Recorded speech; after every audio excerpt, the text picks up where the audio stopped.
Hey everyone, this is Dwayne Morton here, and I am so excited.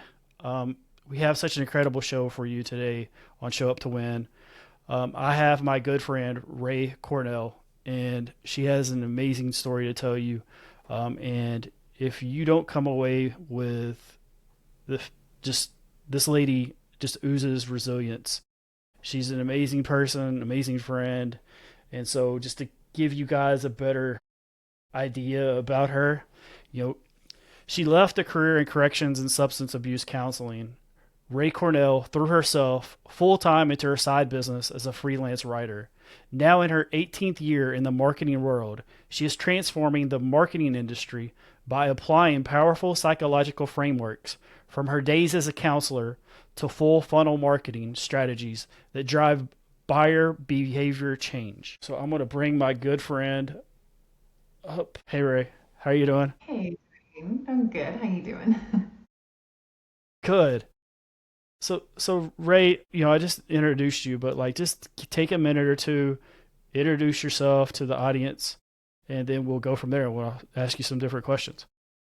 Sure, yeah. I feel like there have been these different chapters of my life, and you know, your show's all about resilience, and it's funny because I initially got into the mental health world, which was my first career path, but then I went totally sideways and went into the marketing world, but that's a whole other conversation.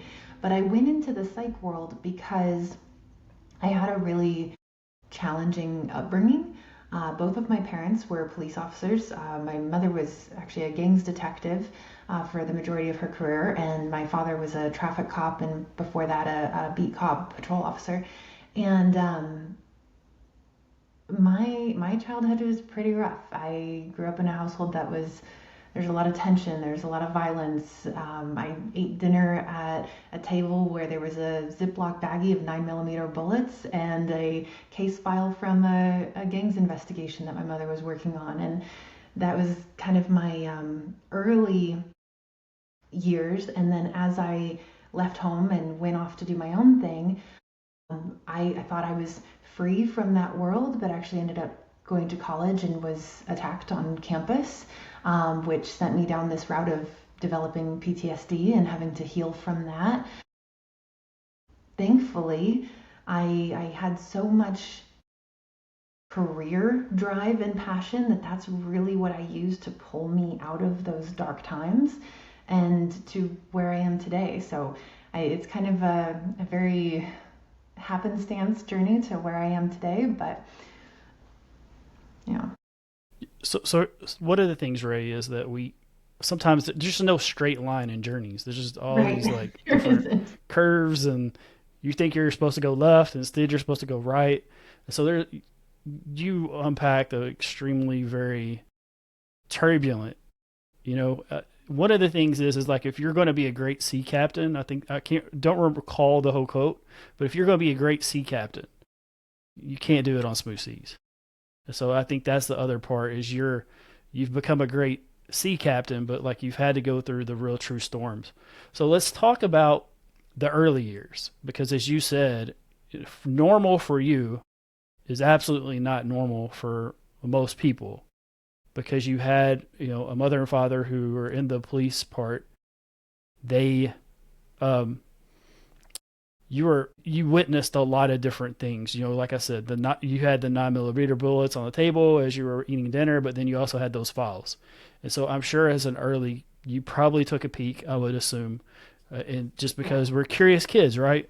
Oh, yeah. So I mean, it wasn't like they were hidden. I mean, my mother had gang files laid out across the living room, and I would go through and I'd ask her questions, and we would, yeah, and it was a lot to take in as a kid. There was not really anything that was censored from me from a very young age. right, one thing is like so I, with your job, you're with that psychological part. Do you feel like because you were around investigators, you investigated, like that was the pull for you for that psychological? So is that would you say that was kind of the pull for like you being into the mind part and being into the investigation?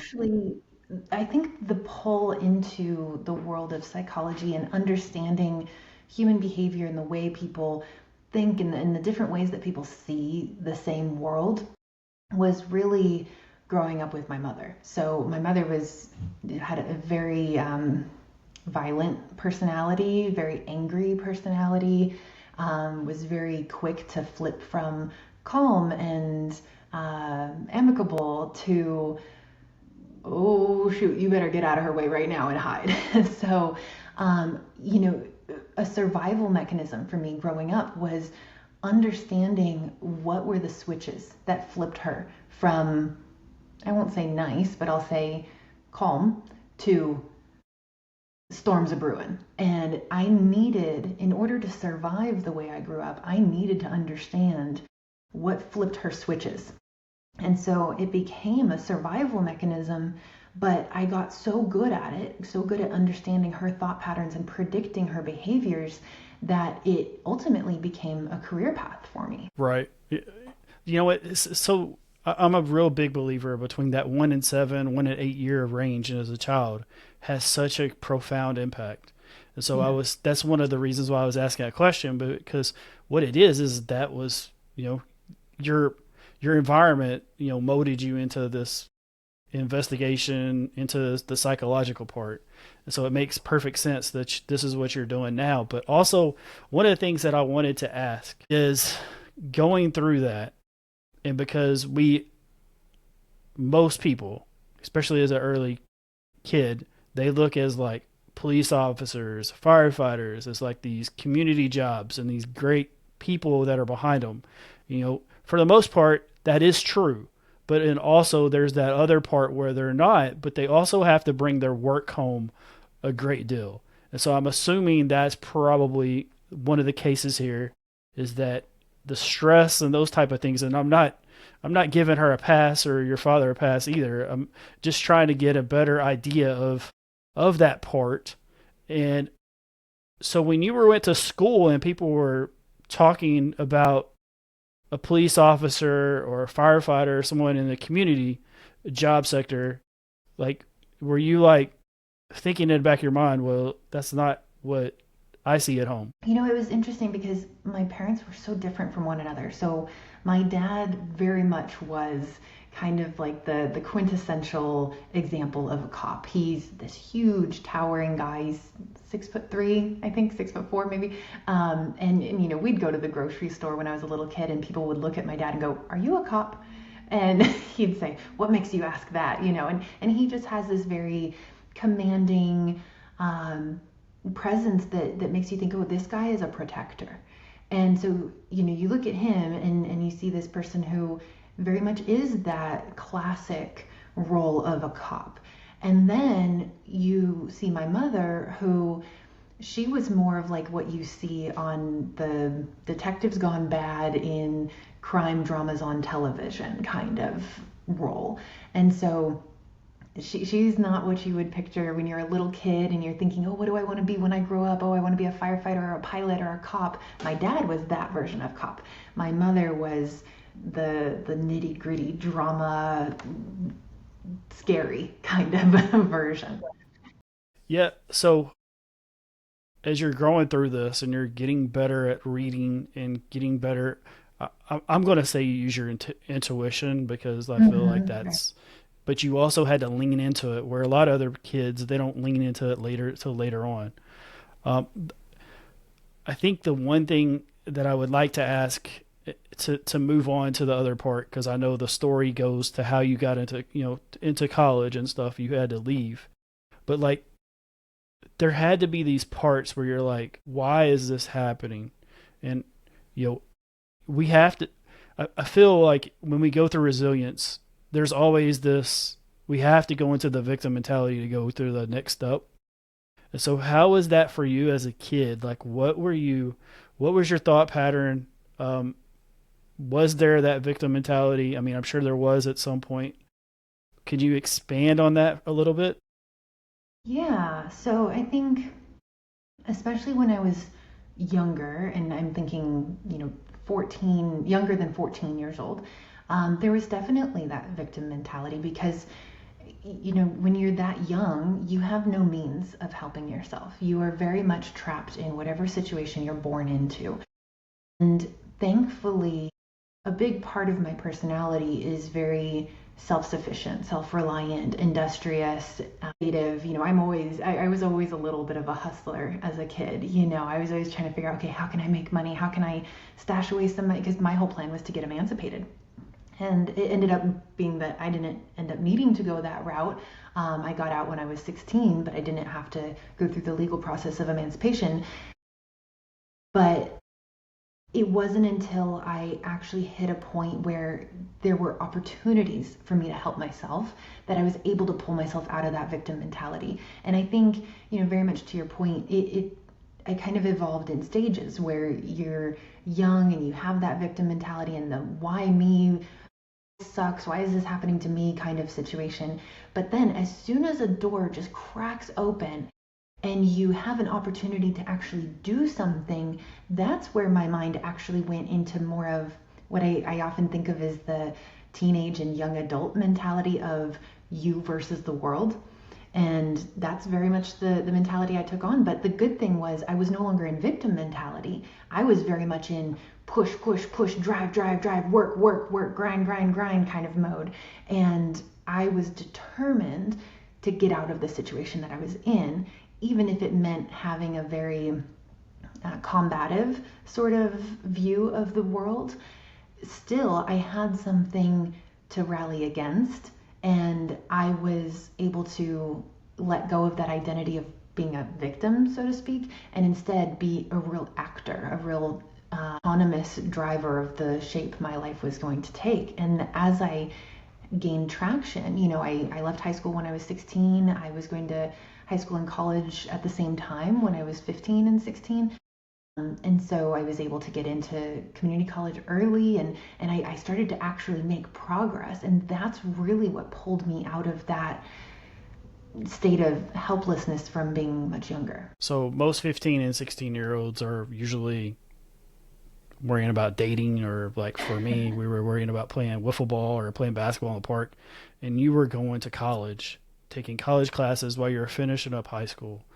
Like, I just want to commend you for you taking a really bad situation and being able to see the light at the end of the tunnel and realize that, like, if I'm going to make a better situation, I have to depend on myself. So I just want to say, so grateful for your determination and your tenacity, but also something inspired you or motivated you. Like, and one of those things I feel like that stands out is that you felt like you deserved better. And Yeah, yeah, at I an think early so. age to say I deserve better is is an amazing trait in the psychological realm, right? Because most of the time we usually don't value ourselves enough. We're usually in the situation and we feel stuck, so we just stay. So that's the one thing that really just shined with me. It really just was like a shining star whenever I was reading your stuff. I was reading your chapter in your book. And for the listeners, like, tell them a little bit about just the part where you left home. And so just kind of tell a little bit about that, but also let the listeners understand where your mindset was to get out of that situation, but then also what kind of situation it puts you in to where it comes into where you need the resilience even more. Yeah, so I mean, to your point, I think there's some people who stay in that victim mentality of, oh, the world sucks, life's hard. And I never bought that. I never bought into that storyline. I always thought, this isn't what I want, and I know there's something better. And so I kind of hit a breaking point when I was 16, where my mother and I got into a huge fight, a big physical altercation, and I left. I left the house. I had nothing. I actually ended up sleeping in our backyard for 3 days while my dad was arguing with my mother to hash out, okay, what's going to happen here? Because my dad wanted to keep the family together. My mom was having none of it. I was having none of it. We wanted nothing to do with one another. And eventually, my dad decided to take me and leave. And so my dad and I moved to a campground for a couple months. And then my dad's brother, my uncle, found out what had happened, and he and his husband invited us to move in with them.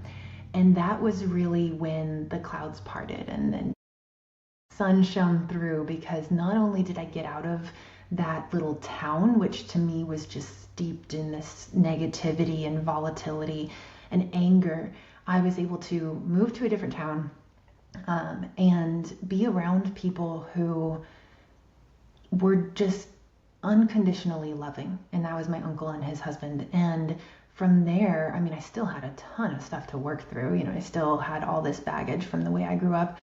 But I just started to set my eyes on a goal, which was getting into a really good college, and academics was always my strong suit. When I was in high school, I started doing everyone else's homework, and that's how I started stashing away a little bit of money, and that was really one of my first. I also had a job at Starbucks, and I also had a job as a soccer referee, and I did all these anything I could do to earn money basically. But that was kind of my easiest money that I ever made, was schoolwork. And so the idea of going to college and being able to design my own life was really motivating for me. And that's what pulled me through. So Ray, one of the things too is I feel like you were in the eye of that storm because you finally had a peace and a calmness living with your uncle and his husband. I think that probably was the other part where you were able to say, okay, the one resource that I need is money. And then you went out and you got it. And then what about the college? Like, so when you graduate high school, you went into college. There's this other part of the story, and what is the thing that like you feel that you didn't get earlier that prepared you for what was about to happen? And I feel like the calmness that you had, right, gave you a security that you didn't have, and it turned into almost like an insecurity to have what happened. Would you say that would be correct? Yeah, so I think, when you're young, I think there's a tendency to have this the grass is greener on the other side mentality. And I very much had that, because that's what kept me going, is this idea that it can be better, and I can have my own life, and I can, achieve things and accomplish things. So by the time like I said, I left high school when I was 16, and I ended up was able to get my diploma by going to college classes, and I earned college credit towards university as well as my high school diploma at the same time.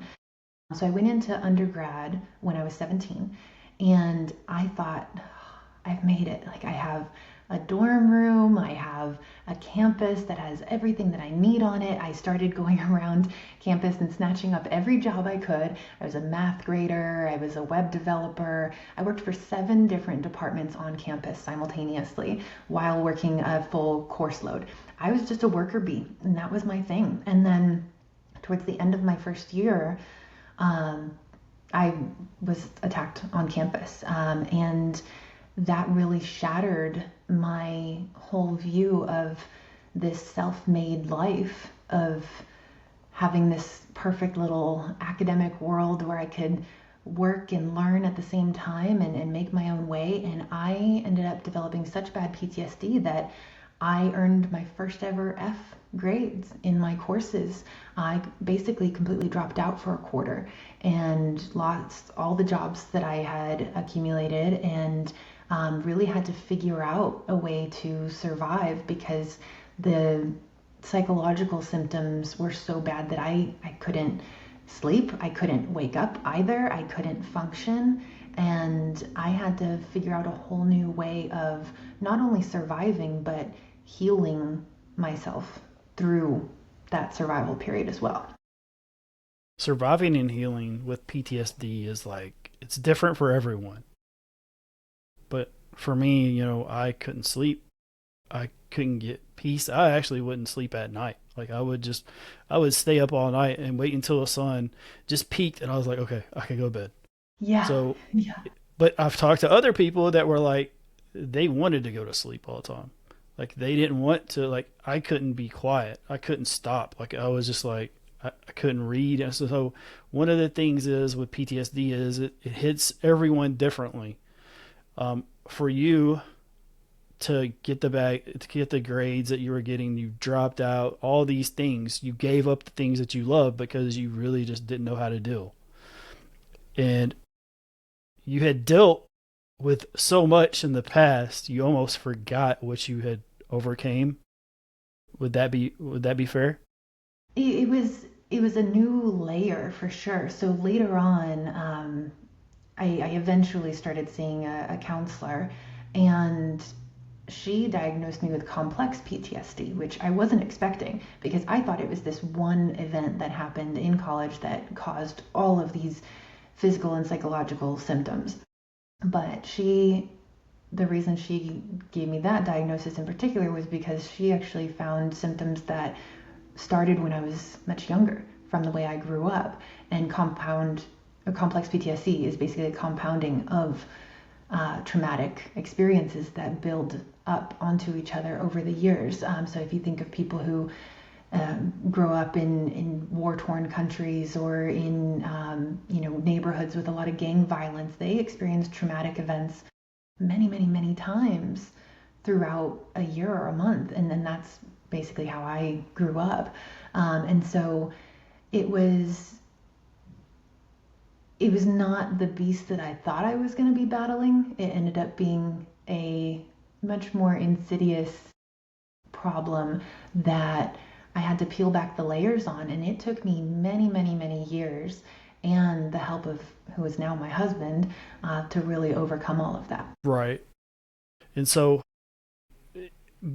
just the process of you went to the counselor, talk therapy, right? And then probably did they do EMDR? I would assume. So, to be honest, I was a terrible patient because Okay. I would go see a counselor for maybe 5 or 6 sessions. We would touch on something that would just shake me to my core, and I would never go back. And then a few months later, I would go, "Oh, dang it, like I'm really not doing good." And so I'd go see a different counselor, and then same thing. And I did have one counselor who did EMDR with me. Um, and it was one of the scariest experiences I've ever had because I've never had this happen before, but during the final EMDR session that I ever did, I got the most extreme vertigo. I was sitting in this armchair and we're going through the process, and suddenly I felt like I was in an Alice in Wonderland tunnel, just tumbling and spinning, and I was still holding onto the chair. I still knew exactly where I was, but physically I was spinning around that room like I was in a gyroscope.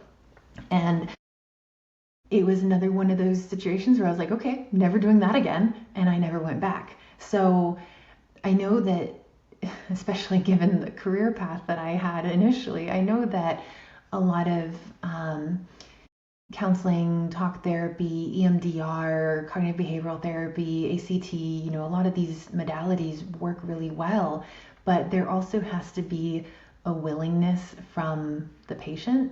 And that's where I really struggled. I was always so fiercely independent, you know, oftentimes to my own detriment, that I often chose to go it alone and go the self-help route as opposed to the mental health route, or the traditional So counseling route.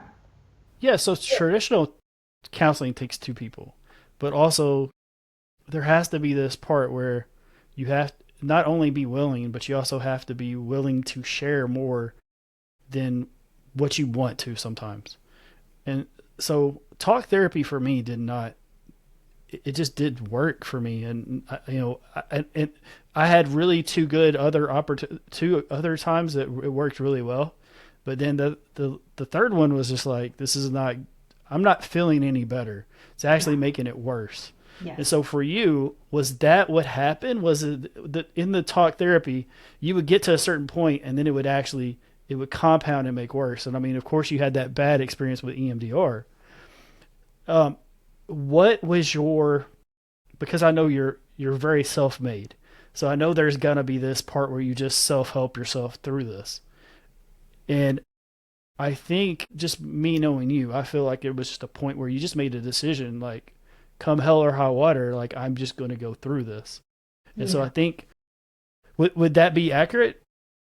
So I think I had, how should I say this? I thought, because I was not having a good time with counselors. I hated talk therapy, had that really freaky EMDR experience. And so then I thought, okay, I'm on my own. I have to figure this out on my own. And to be honest, it didn't work that way either. What ultimately ended up being the thing that I think really healed me was having someone in my life who was just safe. And he ended up eventually becoming my husband 7 years later. And, as much as I like to think, oh, I can do it all on my own. I'm so independent. I've got this. Like all I need is myself. Ultimately, that's not what ended up working for me. It was my husband and his parents who not only like did his parents demonstrate for me what a healthy family could be, and they gave me that unconditional love no matter what my past was like, no matter how many curse words I used in a conversation, no matter what color I dyed my hair. They loved me no matter what. And between them and my husband, who was very much the same way and very much a person who demonstrated to me what it was like to have someone in your corner. Because the way I grew up, I didn't have anybody in my corner. My dad was more like a brother to me than an actual father or parent or protector. And my mother was the one terrorizing both of us. And then to go into college where I was very much on my own and then, in a very scary, dark place, I never had someone in my corner. So that having that support and having that person to give me an example of what safe actually looks like and feels like, that's what did it for me. And it wasn't until I met him and really started spending a lot of time with him that my PTSD symptoms started to go away. That's amazing. It's amazing what love and support can Mm-hmm. do to get you through certain situations. And so one of the things that you mentioned was the family, but they gave you unconditional love. There's a part of that a lot of people, they're not familiar. They're not familiar because they never had it. And then when they have it, then they're like, they think it's going to slip away.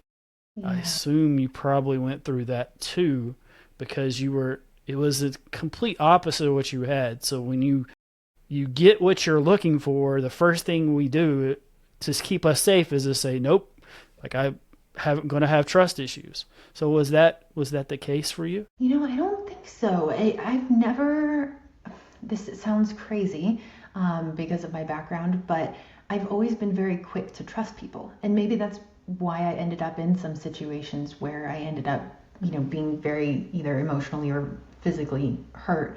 But no, it was very easy for me to trust Wes, who's now my husband. It definitely, there was a process of us learning each other, and he and I met at a time when I was not well. I was going through all of this inner turmoil and processing the depression and the anxiety and all of the PTSD symptoms that come along with this just storm that's raging inside of you. And nobody can see that from the outside. And so he really had to learn what it was like for me on the inside and how to help. And I had to learn to let someone help. And that's really the fact that we were both willing to go outside of our comfort zones, and he was willing to learn me and I was willing to let him help. That's what ended up bringing us together.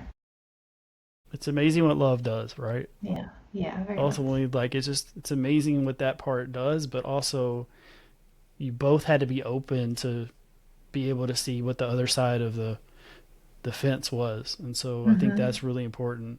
So I've Yeah. never met Wes, but he sounds like an incredible guy. And I know he's incredible lucky to have you, but I know from what you have told me about him, you're incredibly lucky to have him. But So let's get you out of college. Let's get you into being that counselor and being in that part. How did that? I know you could relate with it because you saw that so much, but also, what was the challenge of going into that field and going back into it, but going into it in a different, at a different level, at a different place? Yeah, I this is going to sound weird coming from someone who grew up with two cops as parents, but I always empathized with the criminals. And I always knew that just because someone does something wrong or does something illegal doesn't mean they're a bad person. There are so many things that I did while I was dealing with my PTSD symptoms and processing that I look back and I'm like, oh my God, I was a crazy person. How did I not get arrested for this or in trouble for that or whatever the case may be. And I know that when people, naturally, of course, there's the extremes. There's the people who are psychopathic, sociopathic, whatever kind of extreme you want to run with. But the vast majority of people who are in criminal situations, the crime is a coping mechanism. It's a survival mechanism.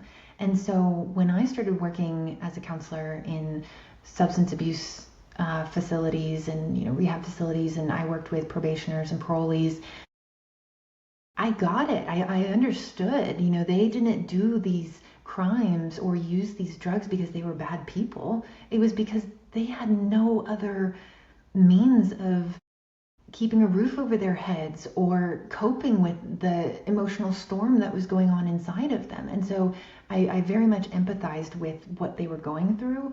And I felt like it was up to me as someone who had a similar past to show them a different way. And, I think that's part of what made me a really good counselor. But at the same time, it made me a really terrible mental health employee because in the mental health world, you're not allowed to help in a lot of ways that the person actually needs. One case that was probably the first to really break my heart was I was working at a drug rehab facility in San Diego, and I had a patient who he was in his 60s. He had a lifelong history of drug abuse and many, many, many stints in local jails and prison, and he was so close to getting his life on track, and all he needed was a recommendation for a job interview. All he wanted was to be able to put my phone number down as a reference. And I said, absolutely, of course I'll be a reference for you. You've been doing great in the program. You're 1 month away from graduating. You've been a model resident here. Absolutely. Later on, I talked to my supervisor and he said, no, absolutely not. You cannot be a reference for this person. That patient ended up not getting the job and relapsing.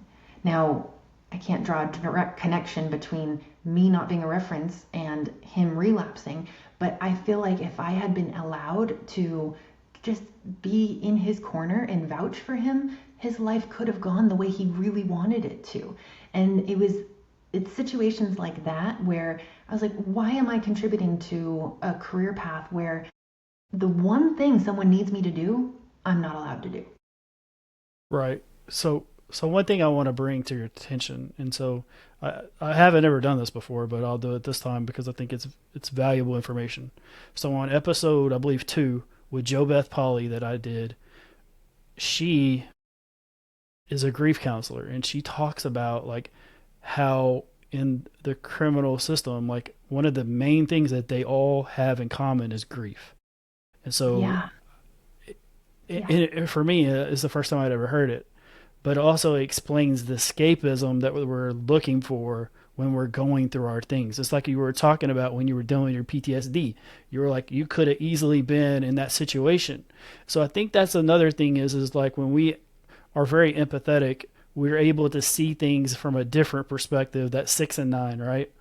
Um, and I think what kind of broke your heart in that field is that there was someone you felt like you could support and help and give them a better life. So it's like you're not really building the bridge, but all you're doing is pointing to it, to Right. give them the better thing. And so you were just like, you were willing to do what you could, and then to find out you weren't even have that ability, like, and even if you wanted to take on that, you weren't able to. And so I think that's the other part of this. It I also believe, Ray, in my heart of hearts, like, you were supposed to be a counselor for a certain period to learn more about yourself and to learn more about the system that you weren't like completely on board with. But then I think that's what also like kicked off what your career is now. And so, you know, let's talk about some of the things that you have going now. Let's talk about going into your marketing. Let's talk about leaving the that part and go to the better part. And can you kind of just tell the listeners how that part went? And so, Yeah. because they're going to be blown away by just the transformation that you had, but also where you're at compared to where you were at the very beginning. And so, Yeah, absolutely. So, I mean, I ultimately ended up going on to get a bachelor's degree in psychology. That was, my awful undergrad experience. I ended up finishing my degree in 3 years because I just want to get the hell out of there. And then I went on to get a master's degree in professional clinical counseling and marriage and family therapy, and another master's in criminology. And, I worked at the drug rehab facility in San Diego. My husband and I to Texas. I worked at a mental hospital and a community counseling center here in Texas. And all the while, all throughout the degrees and the training and the internships and all of this stuff, I was still freelance writing on the side. And I was writing content for websites and companies, doing a little bit of web development as well. And while in Texas, I was working at this mental hospital and we had a patient come in for the third time. And I'm sitting with him as he's coming down off of meth, and my supervisor is telling me, you know what to do? Put him through the same protocol. And I'm looking at her like, you've got to be kidding me. He's in for the third time. What we're doing is clearly not working. Why are we just going to keep applying the same band aid that doesn't solve the problem? And it was then that I just kind of snapped, and my patience for the mental health world was absolutely gone. So I said, you know what? I'm done. I'm not doing this anymore. And I threw myself full time into my freelance writing business.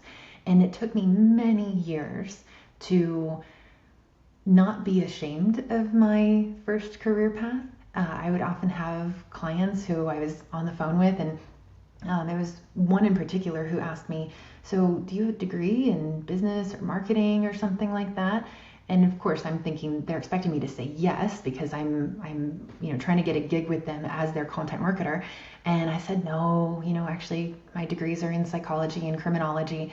And I was expecting them to go, oh, okay, well, we're actually looking for somebody with a different background. And instead, they leaned in and they said, really, that's fascinating. I see so many overlaps between psychology and marketing. Tell me more. And it was then that I had this epiphany moment of, oh my God, my history as a counselor and all my, educational background in psychology actually applies perfectly to marketing. And so now I've been in the marketing world for 18 years, and I just had a book come out that details exactly how I lay the marketing foundations for companies using psychological models. So we use cognitive behavioral therapy and the stages of change from trans-theoretical model, which is an important piece of substance abuse counseling, positive psychology, goodness, I can't talk, positive psychology, motivational interviewing, operant conditioning, all of these psychological models now go into my marketing strategies. But I never would have gotten to this point if I hadn't had that first awful career experience. but I mean, I think it's I think it's a perfect marriage, psychology and marketing.